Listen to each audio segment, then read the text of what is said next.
लोग इन्वॉल्व थे सभी के सभी अरेस्ट हो गए। तो जो पुलिस की जो अपेक्षित कार्रवाई है वो हो गई है। उसमें जो दूसरा मुद्दा है वो ये है कि आपको मालूम होना चाहिए कि सीबीआई में प्रावधान है कि 16 से 18 बरस के बच्चे जो है यदि वो गंभीर कांड में संलिप्त होते हैं तो उनका ट्रायल एडल्ट के रूप में चलाया जा सकता है।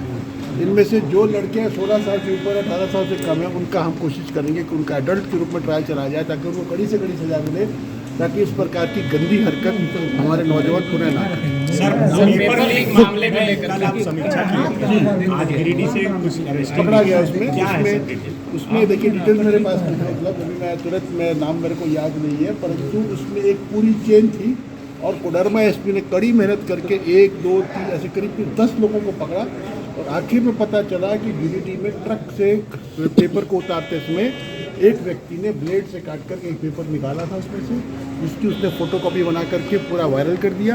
वो पेपर भी उसके घर से बरामद हो गया, सारे लोग अरेस्ट हो गए। इसमें हम लोग कड़ी कार्रवाई कर रहे हैं और मुझे उम्मीद है कि ये अब दोबारा ऐसी घटना नहीं घटी। कोई कोचिंग से जुड़ा था या नहीं? कोचिंग से नहीं जुड़ा हुआ, साधारण व्यक्ति है, एक ऑर्डिनरी लड़का है जो खुद पढ़ता भी था, लेबर का काम भी करता था, उसने काम किया और वो पकड़ा गया और पेपर रिकवर हो गया।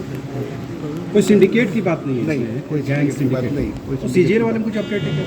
सीजीएल वाले में देखिए हम तो अभी जांच करवा रहे हैं और मैंने बार बार लोगों को बोला है कि आपके पास कोई भी एविडेंस है तो आप प्रस्तुत कीजिए। 50 लोग हमारे पास में आए, फ़ोटो दिखाते हमारे को, ये पेपर लीक हुआ, वो पेपर लीक हुआ, पूछते कैसे हुआ, तो हम ट्रेन में जा रहे थे, बगल में लड़का बैठा था, वो पेपर पे कुछ लिख रहा था, मैंने पेपर का फ़ोटो खींचा। तो हम उससे पूछते हैं भाई जब तुमने पेपर का फ़ोटो खींचा तो व्यक्ति का फ़ोटो खींचा? नहीं खींचा।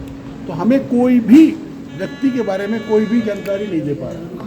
तो हमें लगता है कि कुछ प्रयोजित शक्तियाँ इस पूरे प्रकरण में पेपर को लीक आउट बताने का प्रयास कर रही हैं या पूरे व्यवस्था को बदनाम करने का प्रयास कर रही हैं, लेकिन फिर भी हम एक ओपन माइंड के साथ खड़े हैं।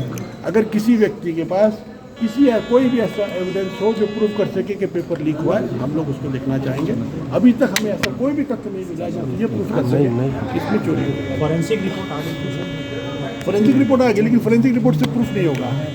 इसलिए प्रूफ नहीं होगा कि आप अगर अपने मोबाइल का अगर आप अपना टाइम बैक करके, उसमें मेन आरोप क्या है? मेन आरोप ये है कि मान लीजिए पेपर 9 बजे शुरू हुआ तो 8:15 बजे पेपर हमारे पास आ गई, ये उसका कहना है।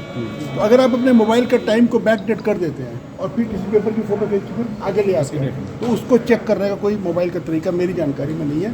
फॉरेंसिक उसको जाँच नहीं कर सकते, इसको प्रूफ और डिस्प्रूव करना असंभव है। परंतु मेरा कहना है कि जिन लोगों के द्वारा इस प्रकार की फ़ोटोएँ, इस प्रकार के तथ्य दिए जा रहे हैं, तो वो क्यों नहीं हमारे को नाम बताते उन लोगों के जिनके द्वारा ऐसा काम किया गया? एक भी नाम हमें अभी तक नहीं बताया गया, एक भी मोबाइल नंबर नहीं दिया गया। सिर्फ इस प्रकार की फ़ोटो दे करके पूरे व्यवस्था को, पूरे इन्वेस्टिगेशन को दिग्भ्रमित करने का प्रयास किया गया है, किया जा रहा है। ठीक है।